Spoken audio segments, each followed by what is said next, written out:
tuned into this live broadcast, and I'm being joined in the studios by my colleague and friend as always, Karthik Malhotra as well. And over the next 45 minutes or so, we will be bringing to you all the latest, the big headlines from the world of business, economy and finance. And we begin with a story that's very, very important to you, the consumer.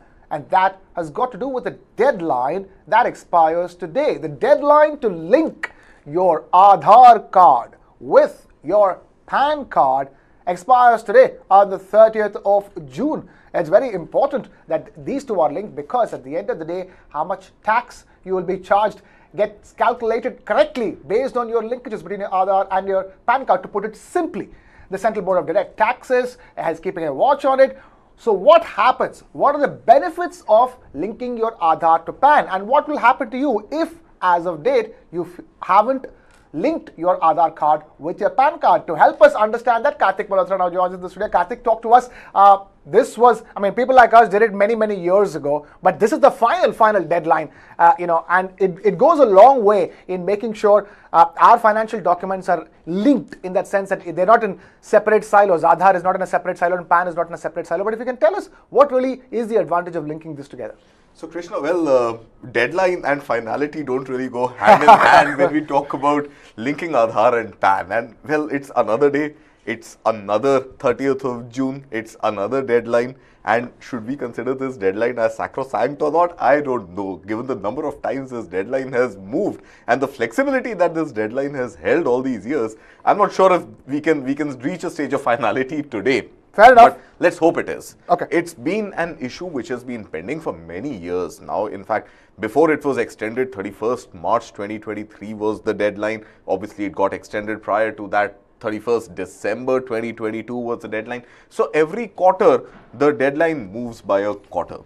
But okay, I think it's critical for the PAN card and the Aadhaar card to be linked. And why it's critical, let me try and briefly explain to you and to our viewers, of course. Until Aadhaar was launched, PAN cards were easy to make. You would go to a broker, the broker would take some documentation, take your photograph, take your address proof and make a PAN card. Now, through the ingenuity that a lot of Indians have as part of their DNA, the same person had multiple PAN accounts, PAN numbers. Okay. So the same person could evade tax using PAN number A, PAN number B, C, D, and attribute a different PAN number to different sources of income, eventually being able to evade taxes. On the contrary, the system was also not foolproof, that the same PAN number was also given to multiple individuals, multiple citizens. So the decision was taken that because Aadhaar is a unique identity number, and it goes with biometrics, and not just which are unique to every individual, and not just photographs and address proof and names and birth certificates. Since Aadhaar is absolutely unique and uniquely linked to an individual's mobile number, there was obvious case to link the PAN card also, so that the income tax authorities know that it is one person holding one PAN card, one Aadhaar, and it is one unified identity of a person filing or evading taxes. So it's important for the income tax authorities to know that yes, the PAN card in existence belongs to a living person who has an Aadhaar card and is one unique individual. Now, what happens if you don't link? If you don't link it today, 30th June being the deadline, and hopefully a frozen deadline this time because it's been pending for a while, if you don't link it, number one, you'll not be able to file your income tax returns by end of this month. So 31st July is the deadline, unless even that gets extended, which has happened in the last 3 years. Good that you talk about it, because not all Form 16s have come through. That's right. There's a good chance that the July 31st deadline for filing income tax returns could also get pushed. But for now, we're on the deadline of linking Aadhaar with PAN card. Go ahead, Karthik. So if you don't link it, you'll not be able to file your income tax returns, number one. Number two, if there is any previous income tax return that you filed and there's a refund due to you, that's not going to get credited back to your account, so you end up losing. And in addition to that, any sort of case that comes up against your PAN number, against your PAN card, you will not be able to contest it. So in case that PAN number is available strangely with somebody else who has defrauded or has evaded a certain tax call, And if that PAN number gets in the scrutiny of the income tax authorities and they reach out to you, there is no way that you will have any case to be able to absolve yourself of that button, inch in your Aadhaar details, click submit, and the handshake is done. It is actually as simple as that. Everybody should have done it many years back, if not many years back, at least by end of financial year last year. If it's still not done, please go ahead and do it today and make the job of the tax authorities and your responsibility towards the country absolute. Right, and we have Mr. Rakesh Khar also joining us, Group Editor, Business and Economy. Rakesh, very good morning. Thank you so much for joining us. A very important deadline, a quick take on it of linking Aadhaar with PAN card. It expires today. Are you also expecting this deadline to be extended again? Hi, morning, Krishna and Karthik. I think, Government of India has been too patient. We've been extending the deadline. I don't know why we've been so kind. We must act against, all the errant, citizens who are not complying. This is basic hygiene now when it comes to, as Karthik was rightly pointing out, it has connotations and implications for, whatever you do in terms of your transactions. There is need to put that in spotlight. And, if you are connected, you don't need to worry. You can have a peaceful sleep and versus a sleepless night if the taxman comes knocking. So a little surprising though. I mean, I don't know how the citizens mind works in this case.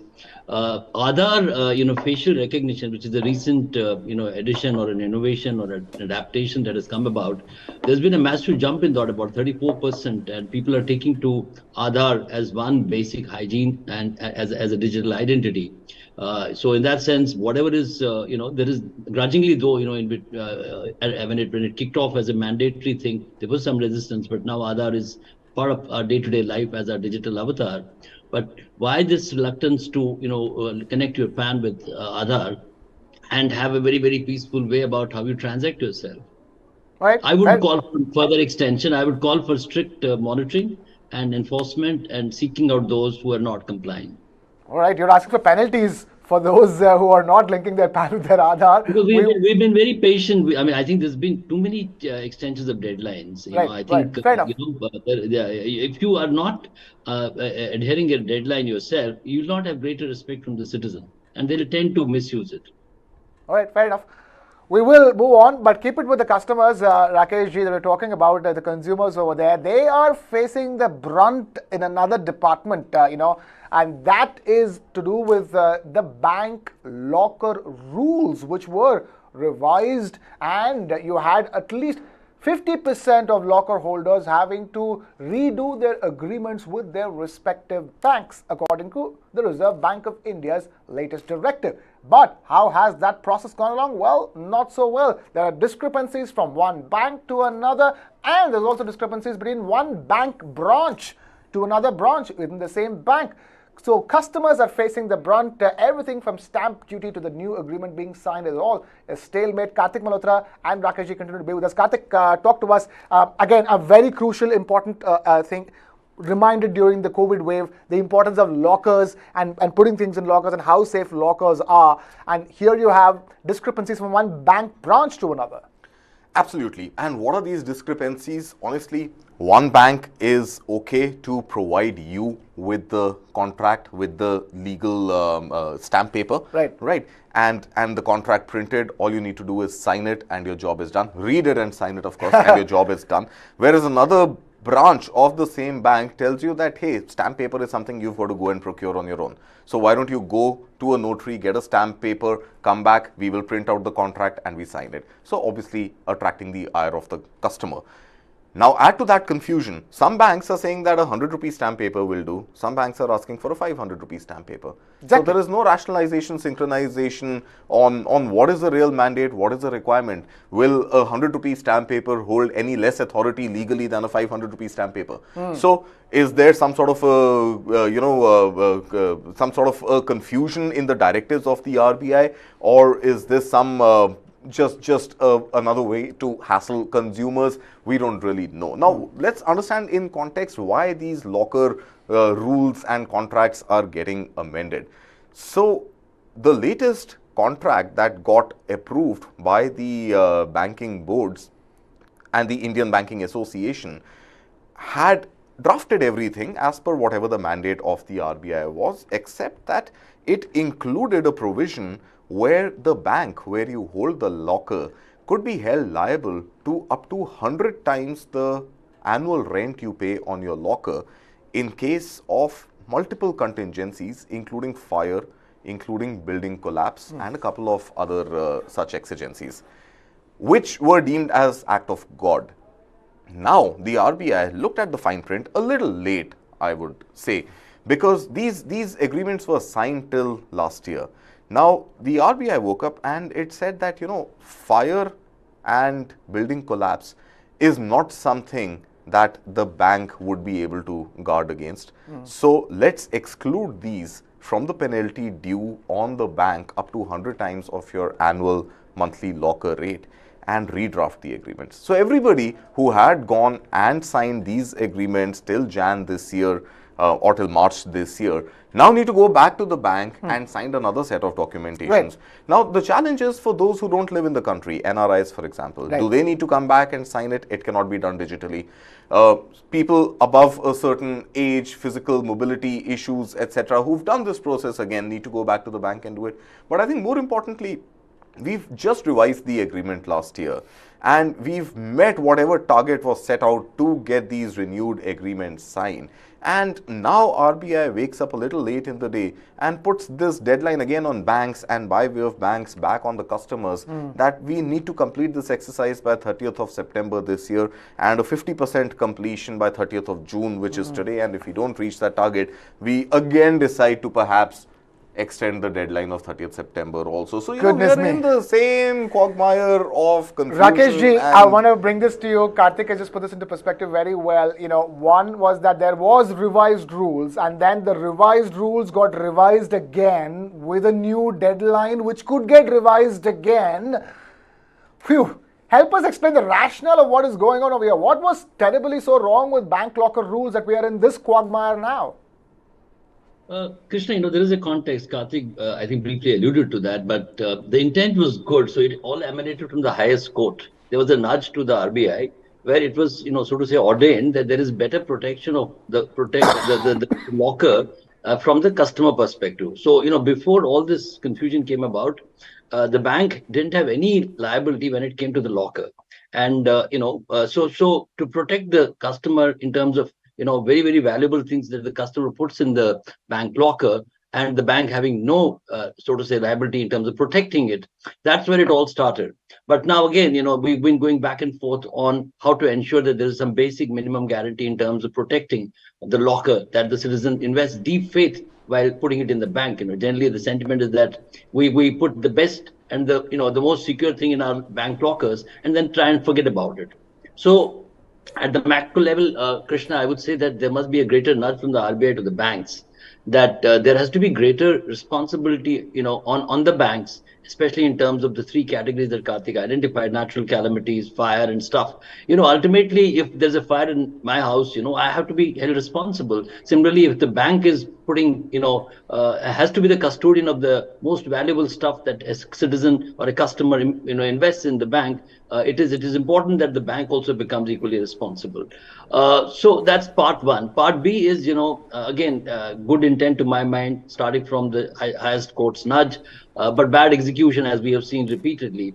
There is no standardization, and which is creating a lot of confusion. SBI is investing in terms of, the stamp paper, and the paperwork. The customer doesn't have to spend any extra money, but other banks are a little confused about that, which is adding to the entire challenge. So broadly, I think RBI needs to revisit it quickly, create a simple SOP. I mean, there's an FAQ, and circulate it to all banks and say that the bank must put this money upfront because they're charging a decent amount of money for the rentals. So the bank must, like SBI has done as the lead state-owned bank, must not put the encumbrance of investing and putting that money of stamp paper and the paperwork on the customer. That will ease the stress a bit.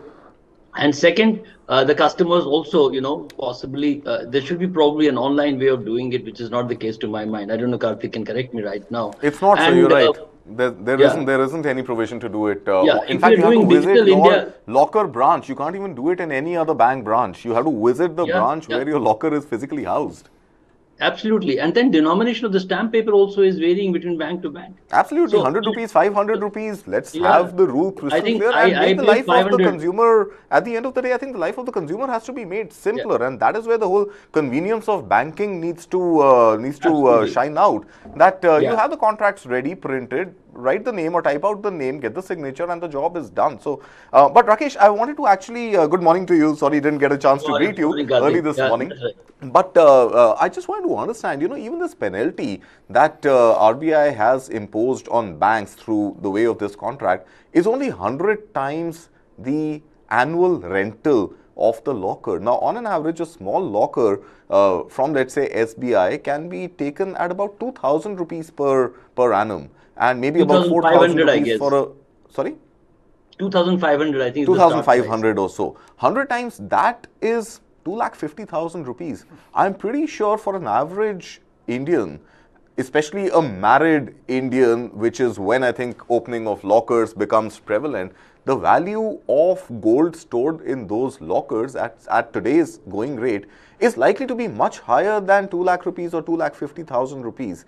And in addition to that, why do you keep money in a locker? You keep money in the locker so that you have somebody else to worry about incidents of fire, theft, building collapse, etc.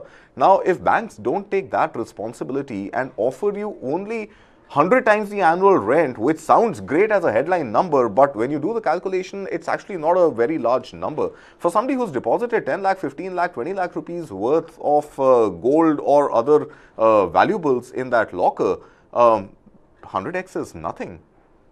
No, I absolutely. I think you flagged the most important issue. I'll come to the citizen responsibility also a little later. But first and foremost, bank has to take complete. If it is pitching it as prime real estate, how it cannot be responsible for safeguarding its physical well-being and then monetary, compensation when it comes to a problem that arises on account of, either man-made or a calamity kind of a situation. It has to this number of 100 times the rent is. I mean, it's actually a joke. And if you look at the banking system, we're pushing fixed deposits truly on the ground, India still invests deeply in fixed deposits. And your locker, has all the copies of those fixed deposits and also has, the originals of your home papers. I mean, I have my original home papers and I keep worrying, someday something happens to that locker, the bank is not responsible. Not only is my, gold, as you mentioned, which is a key category when it comes to what is inside the locker at most of the banks in India, your own original house papers are there. So you're left with nothing. There is no mitigation, and it is an important issue to flag, and we must build a sustained campaign to try and increase the quotient of banks' responsibility, both in terms of the well-being of the locker and, unfortunately, in case of any problem, a much greater compensation due to the customer. If you look at the fixed deposits themselves, Karthik, you would imagine only recently, even if you have a 1 crore FD in a bank or 5 crore FD in a bank, Yeah. 50 crore, the best that you can get is 5 lakh rupees. 5 lakh rupees, true. And compare this to the US, sir. In the US, every citizen can get as much as 5 lakh US dollars. $500,000 US dollars is the insurance that the FDIC offers in the US. Compare that Absolutely. to India, 5 lakh rupees, no Yeah. matter what. And not just fixed deposits, even the saving accounts, other investments that you have at that particular bank is insured to the extent of only 5 lakh rupees. I think it's high time, I couldn't agree more with you, it's high time that the bankers take some responsibility for the money that citizens park with them. Absolutely. I mean, the amount of look at the amount of money that we have in FDs. Even when the markets are rolling, we have a bull run. The inflow into FDs has never stopped. It's never ebbed, even at falling interest rates, because people believe, especially senior citizens and women, they invest in tremendous faith in the bank. And what does the bank do with that? You have X number. You spent all your lifetime into and converted that into FDs, and the best you get is a 5 lakh rupees. And this needs complete re-examination.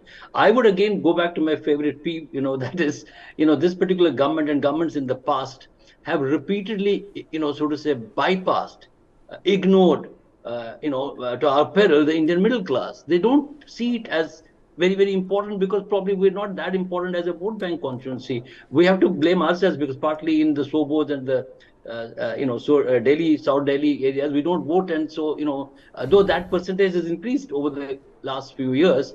But there is a grudge politicians hold against us, saying that, middle class said they'll manage themselves. But, We are the I easiest think to target, sir. We are the easiest to target because where else do we go? Neither are we the vote bank. We are the highest tax-paying citizens as a percentage of the population, right. and extremely busy in making ends meet. So we are the easiest targets. Do anything, mess around with our lives. We won't have the time to fight. Sir, there's a term for us in Tamil. It's called Surnilai Kaidi, which means a Kaidi of the situation. That's what the middle class is in India. So we don't have, governments will come and go. Every government will come and talk about, we are with the poor. Which government in history has come out and said that we're not with the poor? Every government is with the poor. So who is not with, who is the government not with the middle class? I'm tempted to quote our Prime Minister, who is deeply invested in the bottom of the pyramid and, also did corporate tax cuts. I'm reading both as significant, milestones for middle class being completely left out. He did say in one of the speeches, I don't remember, it was 15th August, one of the editions that he did the address, that, I do believe that the Indian middle class has this responsibility to do heavy lifting for the poor. I mean, nice, noble political sentiment, and we are doing that. A very socialist statement, sir. I would say it doesn't speak of right-wing values. As a middle-class person, I would be like, tax the rich. That's a great way of taking care of the poor. Tax the rich more. Tax the corporates more. Tax the top of the pyramid more. And the people stuck in the middle of the pyramid. And we're talking about a situation where the maximum tax outgo, including cess, etc., for the ultra-rich has fallen from 42% to 37% in the last budget alone. Yeah, I mean, and look at the agriculture taxation, which is nil, and corporate taxation has been cut. So in that sense, I'm all for corporate tax cut. I don't want to do it either or situation. I'm all for the bottom of the pyramid in this entire, social welfare template that is done, because ultimately we do have a responsibility as citizens and of this country to see that the poverty levels keep, decreasing, and we are able to pull more and more people from the bottom of the pyramid to lower middle class level. But not at the cost of the middle class. And, especially middle class also I'm identifying as the professional working class. Because, the salary comes and tax is deducted. You have no control on it. I mean, you cannot run away. Right. You have to take it as God's, wish and will. Right. As I said, the term for that in Tamil is situational kaidi. A kaidi who is a kaidi of the situation. You have no choice. The moment you decide to earn, that's the moment you decide to pay tax. You don't realize it at that stage. When you go out there to get a job, all that means is that you will be under the tax net. No, you will be under the tax net for the rest of your life. That's what it is. And direct, indirect taxes combined, 6 months of the year we work for the government or we work for others apart from us. The tax that we pay, direct and indirect combined, is about 6 months. In the process we get othered. True. Yeah, so, but one little perspective on the citizen responsibility when it comes back to our core topic of the day is lockers. So there is I don't have the data right now, but I wish we could pull it up. A massive number of rentals not being paid and people not releasing the locker. See, ultimately, the macro sentiment to go for a locker is that you feel that it's a safety belt, right? You're wrongly, as we discussed at length. But it's much more safer than having it at home. And by and large, the track record of safety, even with no responsibility at banks, is very high.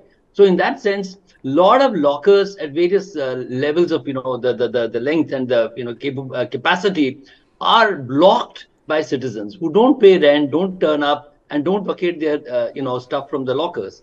And the second responsibility piece in terms of the citizen role is that there are certain caveats what you can put in a locker. That also is being violated grossly. Of course, people stash cash in their lockers. Cash and stuff that it should not be there. And whenever it's cash, there is this bigger charge from the bank that it possibly could be black money. But here is a conundrum. The bank employee cannot even have a peep into what is inside. He's not supposed to know what is inside. He opens, there are two keys, he opens one key, and then you can open with your key the locker, and then whatever you put inside. So great responsibility on the citizens as well, I would say, Karthik and Krishna, that they use it for the purpose it's intended to. To my mind, safety of your very, very important documents, which could be your birth certificate, which could be your educational qualification, which could be your house papers, though the digital locker does, have the capability to put up your educational certificates and your Aadhaars of the world. And we've done that, we've seen that. But house papers, ownership papers are very, very important. Will, A lot of people have put their wills and documentation when it comes to distributing the property among their heirs, legal ones, is in the lockers. So it works both ways. I would imagine that citizens who are educated have these lockers, must be a little more responsive. But banks and RBI in particular, I think, has to play a greater role in completely re-examining, and that too very urgently, this entire piece about securing the middle class interest when it comes to lockers and the deposits they have with the banks at large. Right, Rakesh, just stay with us. So we're staying with the consumers, and then we're taking to another story, and that is to do with the EMIs. All EMI customers of banks are not the same, and that's because the latest data tells us that as far as EMI defaults go, 10% of people who pay EMIs default consistently. That's the data that's emerging, and Karthik, that's a telling data that 10% of those who have to pay EMIs, any kind of EMI, this is overall broadly housing loan, personal loan, car loan, whatever. True. If 10 people, if 100 people were to, be paying EMIs, at least 10 of them are defaulting on their monthly EMI installments. That's the official data. Yeah, Krishna. So this is definitely a telling sign, a partly worrying sign. And I will not read too much into it because the number is 10%, but these 10% are not typically what we refer to as NPAs. So even within these 10%, a large chunk is delayed in honoring the EMI commitment, and many of them are not able to put up the exact required amount, but they are able to pay the EMI amount partly. So I would get some assurance in realizing that these are people who are willing to pay EMIs, but what is worrying is that they may not have the means right now to honor their commitments on EMI. So it's a telling sign of the state that the common man, the citizen, is in. Despite great numbers on macros when we talk about GDP growth, or when we talk about the current account deficit, or when we talk about overall the India shining story, Indian banks being recession proof, Indian economy being recession proof, bulletproof, etc. So these are great headlines that we take to market and rejoice in the glory of every day. But I think deep down, the middle class who is credit worthy has gone ahead and taken a loan. 1 out of 10 from each of those, while they are willing to pay, are unable to honor their commitments. And that is a sign that tells us that perhaps it's time to relook at economic data and see, is money really coming into the hands of the consumers? Now, this needs to be relooked at either by way of easier taxation, by way of unemployment being under check. Yesterday, 2 days ago, I think we did a story on how 11,000 people have been laid off in India's startup and IT space alone, right? And these numbers, while in the percentage stage, we are looking at single digit unemployment rate, right? But the problem obviously is there. It's about unemployment, layoffs, reduced salaries, high interest rates. So to tame inflation, and inflation was of course skyrocketing, so to hammer it down, RBI has done 11 successive rounds of rate hikes, which would have had a direct impact on anybody who's taken a loan anytime during these rate hike cycles, or even after the rates were paused 2 months ago and continue to be paused. The kind of home loan rates and auto loan rates and personal loan rates you're getting today are at a much higher rate than what they were available a year, 14, 15 months ago. So the challenge is definitely there in the income in the hands of the consumers, inflation eating away a good chunk of that, tax eating away a good chunk of that, and not enough left in the hands of the common man to make ends meet and honor the commitments of EMIs. While the willingness is there, which is reflecting in the way partial payments or delayed payments are coming to banks. So they are not running away from their responsibility, they just don't have the means to pay. It's a cash flow problem, Rakesh, isn't it? There is not enough cash flowing into the hands of people, of consumers. Great headlines, great optimism, but it's all about the sikka in your hand, and and in that sense, Karthik is making a very valid point. You were forced to take loans because of the way situation was. You took loans. You want to pay EMIs, but you can't. 10% EMI default at a time when people are willing to make partial payments is a very telling sign, isn't it, Rakeshji? Yeah, I think I would tend to agree with Karthik. There is obviously distress at the micro level. Contrast this 10% with the dramatic fall in the corporate NPAs. So, that tells us the story, how it's panning out on the ground. So to my mind, three pieces. One is that there is distress partly because of inflation data, which may not reflect exactly in the, RBI data. On ground inflation, I call it. And then second is that interest rates have been very high, and there's a pause. But before that, Karthik rightly pointed out, there's been to my mind, an undue spree to raise it repeatedly just to play safe on the inflation piece. So it cuts the borrower twice. But I would add a couple of more legs to it, Krishna. The second piece is that the borrower of today, barring the one who's a government employee and has a certain sense of fiscal discipline, the borrower of today, especially the youngsters, I'm not castigating, I'm not casting any aspersion on them, but it's a fact that they're a little indisciplined when it comes to, looking at how to manage their, what we call the fiscal cycle. So that amount of little indiscipline, partly because they have less cash, partly also because they're not adhering to that timeline that is prescribed in the, the borrowing cycle. And the banks are like sharks, the moment you miss the timeline, they start pounding you with heavier and higher interest rates. So that's part two. So some amount of education on making the borrower a little more, disciplined when it comes to meeting the payment cycle. And lastly, I think that's also very, very important. I don't know whether Karthik and you will agree. There is no entry barrier to pick up a credit card or a debit card, because the bank employees at the bottom have these huge targets. And so they disperse these not necessarily with all the right due diligence. So you might be armed with a debit card and a credit card, but don't have the financial wherewithal to actually service it, and you keep on buying, you get into a debt cycle and are not able to service it. So some tightening of the norms when you issue debit cards and credit cards.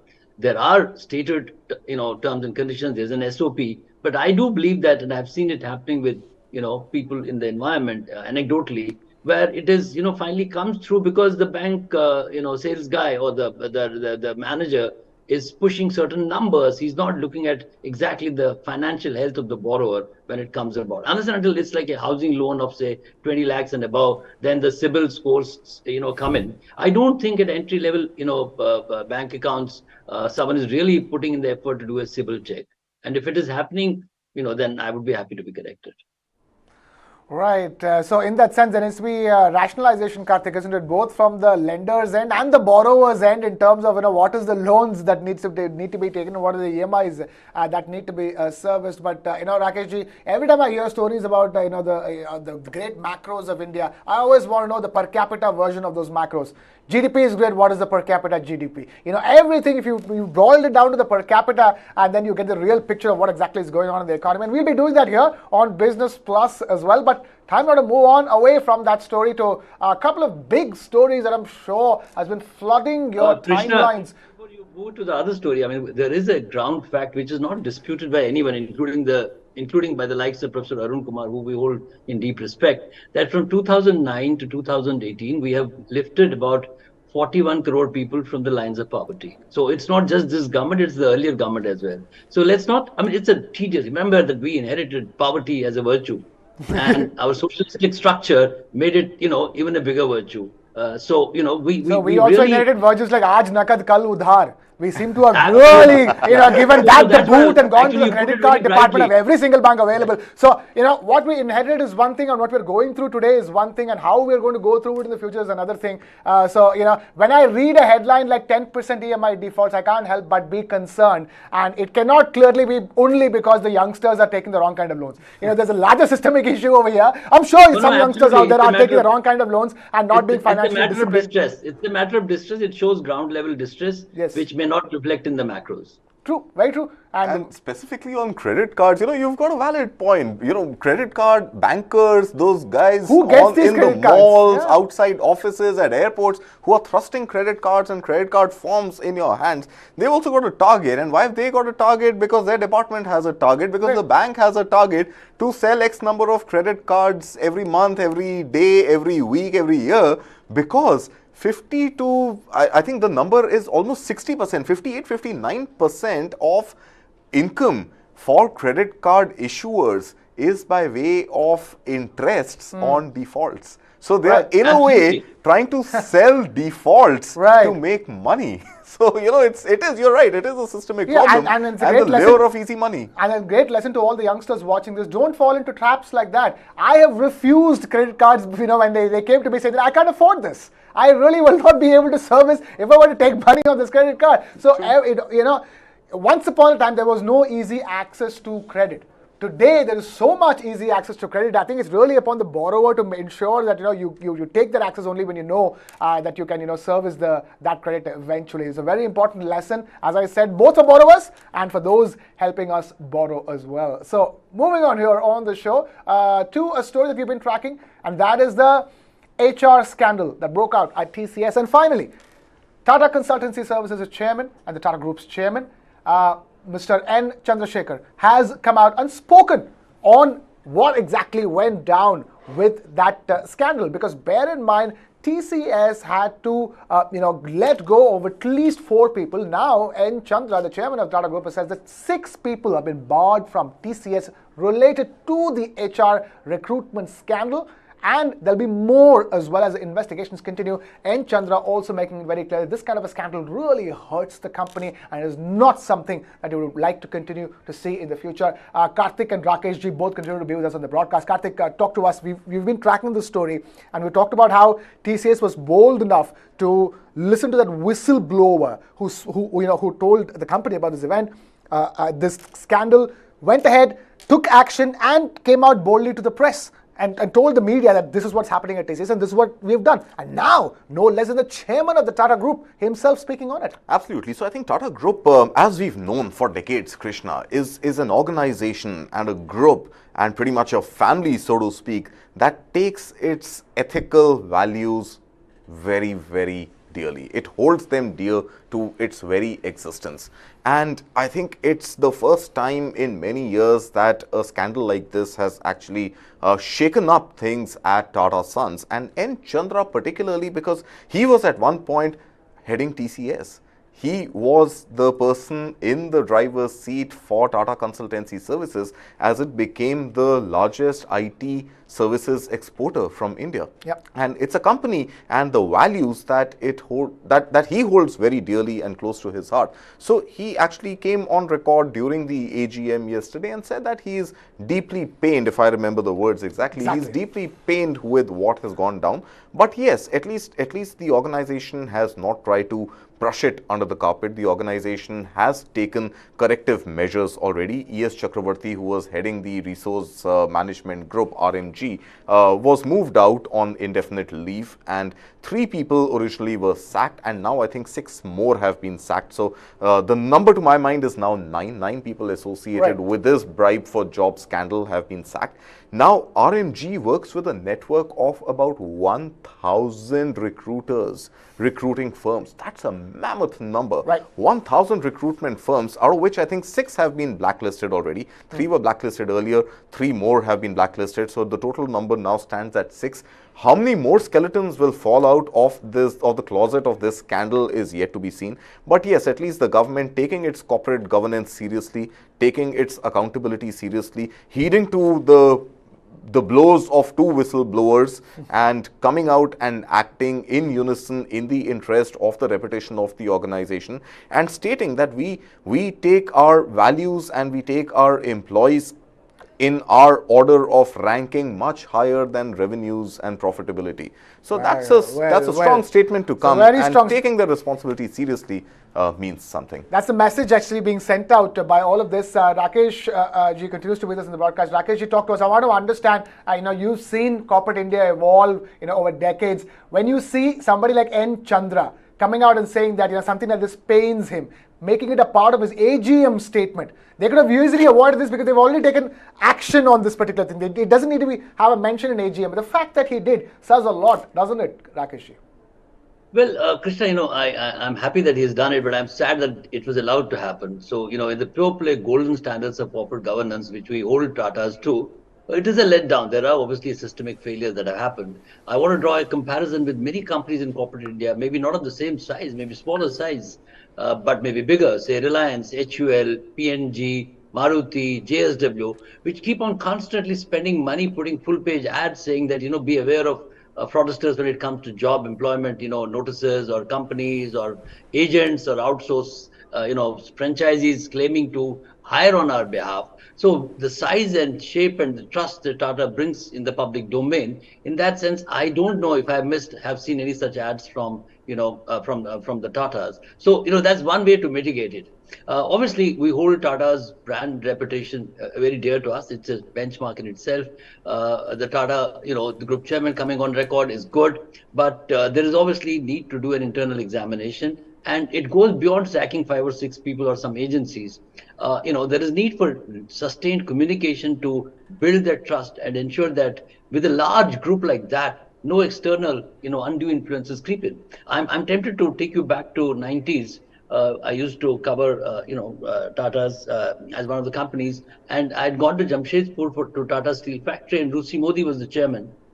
And it was, I think, a couple of days visitor. Among the first and the foremost, showcases that he did was he had identified for this press tour, for about 10 families where 3 generations of people were working. So he held that out as the most significant piece of his P&L statement. He said, they may not be the brightest, they are the best because they have built this company and they have that sense of ownership. So, if I look back at early 90s, I don't remember the year that was, but I used to work with the Economic Times. And from that standard, obviously, the company has grown bigger and bigger. It has conquered, benchmarks in terms of market caps, in terms of profitability, gone into new areas and services. But has it met and sustained those levels of, trust when it comes to the HR piece, which is very, very significant, is something that we need to look at. And also, we do know that, there's IAS, there's IPS, and there's something called TAS, Tata Administrative Service, which is, seen to be even better and bigger and more efficient than IAS. It is an in-house service. So with all these pluses that have been built over decades, why did this slip happen? I'm not being unduly critical, but I'm just saying that the bigger the reputation, the bigger the effort to, not only sustain it, but also protect it. Fair enough, Rakesh is exactly my consternation when I heard about the story. But when Karthik tells us that 1,000, the resource management group of the Tata Group, which does hiring for the entire group, 1,000 recruiting agencies is what they deal with. And when you deal with 1,000 and you found 6 bad apples in them, well, you are TCS, you're not even supposed to find 1, as you're rightly pointing out. But the fact that they found 6 was shocking. But in a sense, we are seeing the story evolve. We're talking about the chairman of the Tata Group coming out and making a statement about it. So, Rakeshji, I'm very clear. From what you're saying, I think it's clear that they feel what you're saying, and they wouldn't want another story like this to come out of the Tata Group ever, and probably nip it in the bud right here. At least that's how seriously they seem to be taking it. And as Karthik is rightly pointing out, that the chairman, no less, who was, incidentally, the man who ran TCS for the longest time, taking things up in his own hands and his own mind and letting the world know what it means for the group and him at the AGM, the annual general meeting of the Tata Group. But moving on here on the show to another story, another company and another leader. This one, extremely embattled to say the least. We're talking about Byju Raveendran. And Byju's, the company has been in the news for all wrong reasons on a daily basis. And what happened last night was fascinating. Byju Raveendran, the founder, the co-founder, along with his wife Divya Gokulnath, of Byju's, decides to write a letter to his employees explaining to them what all is going on with all that they are hearing about the company. Why did the auditor quit? Why were there resignations from the board of Byju's? Why weren't the full salary, the provident fund part of the salary not credited for some employees? So many questions surrounding Byju's, and Byju Raveendran decides to write a letter to his employees. And not just a letter, there was also a town hall which he held with the employees. A town hall is a situation where the leader of the company comes and stands in the middle of the floor of the office and decides to address all questions, concerns in the open, with all of his employees on the floor listening to him. So that's what went down in the Byju's headquarters last night. The question here is what happens from here on? Karthik, what is the future for Byju's is a big question mark. But initially, just give me reactions on what went through your mind when you were reading all this news about Byju Raveendran's big town hall, followed up. What is the funny thing is that he does the town hall, answers all the questions, and goes back and writes an email with the same questions and the same answers. That's actually the problem. He did not answer any questions because the digital platform on which the town hall was held had the comments section turned off. Okay. So I'm saying here we are doing the story immediately after discussing TCS and Tata Group, and just look at the kind of difference between how diametrically different the organizations are in the way they behave and they work.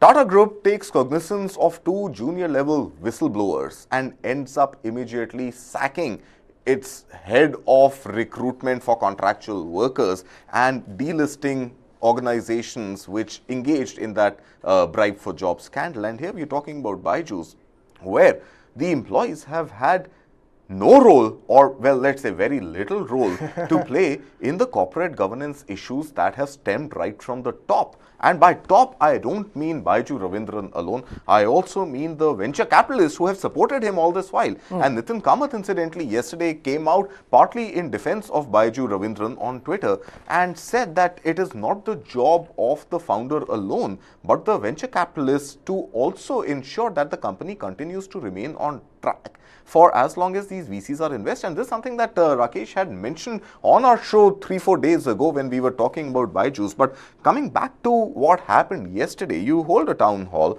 and in the town hall you have your comments section turned off on the digital platform that held the town hall. So employees could not directly engage with you, but only listen to you one-sided. And thereafter, during the town hall and even in the letter thereafter, you decide to stay absolutely mum on the provident fund not deposited until yesterday into the accounts of employees and the 3,500 odd people who have been sacked. You just try to muddle around it in the letter, saying that I feel for the families of those who have, and you haven't used the word laid off or sacked, but those who have faced the brunt of the financial crunch that Byju's is in. And that's about that. Now, in his letter and in the town hall, Byju Raveendran de-linked the resignation of Deloitte as the auditor and the resignation of 3 board members, which includes a gentleman from Prosos, which has now downgraded the valuation of the Dutch investor, which has downgraded the value of Byju's.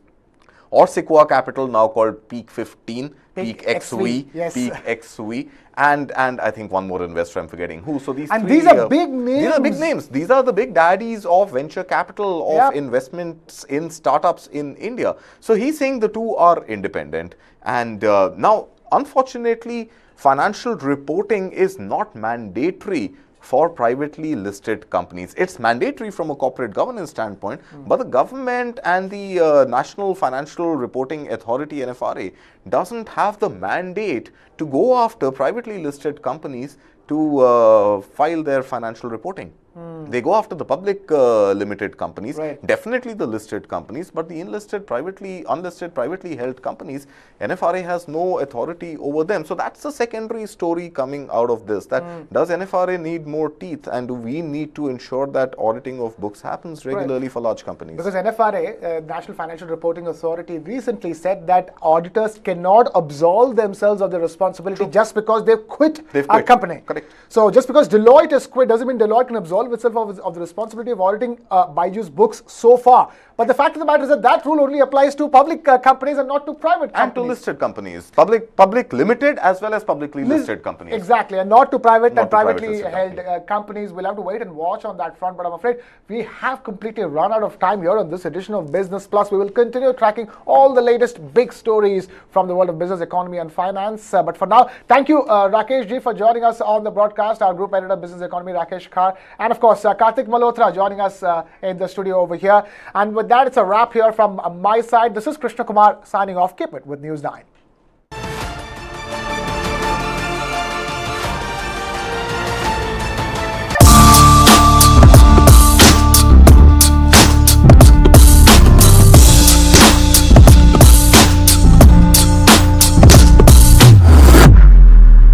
Engineering कर रहे हैं, क्योंकि सभी लोग कर रहे हैं। Coaching is now starting from grade 3, 4, 5, 6. Kota जाने वाली बीच राह में, आधे टेस्ट देके हैं सिलेक्शन की चाह में। ऑल इंडिया का बच्चा कोटा जाता है। This rat race